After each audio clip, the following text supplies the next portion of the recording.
हमार बाप रे बाप, दिल हमार धक धक करत है, जैसे दिल हमार बाहरे फेंक दी। और तोरे एक सर ला शरम है मरा का करे ना आया हम तो कुछ होता जानो ना हम सरवा अब देखा चाहत राज रंगे हाथे पकड़ के आप रंगे हाथे पकड़ा था हां ऐसे पकड़ जाला रंगे हाथे।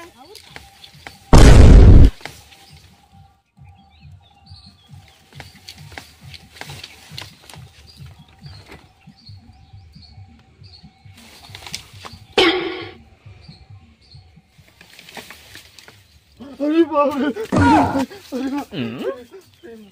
हां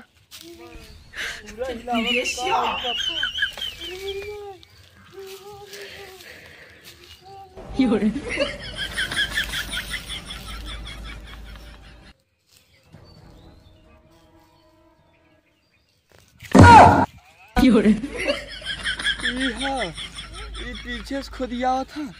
अब इनके बताओ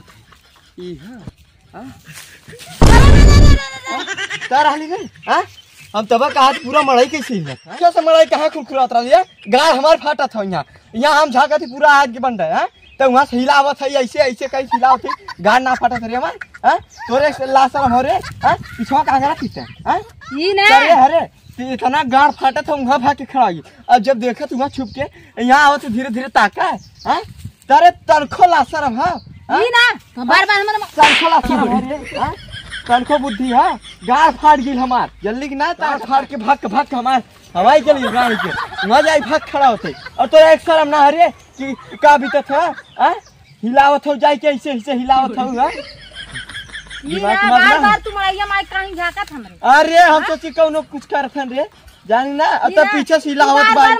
का करत तू पहले बताओ तो के ना बताओ कि हम है हिलावत है अब हम झाकत है ऐसे ऐसे कैसे करवा हम के कोनो हम तो मार के वहां क्या होतई बाप रे बाप हम झाकत फाड़ गिल रे बापा दिल हमार धक धक करत जैसे दिल हमार बाहरे फेंक दी और तोरे एक सर ला शरम है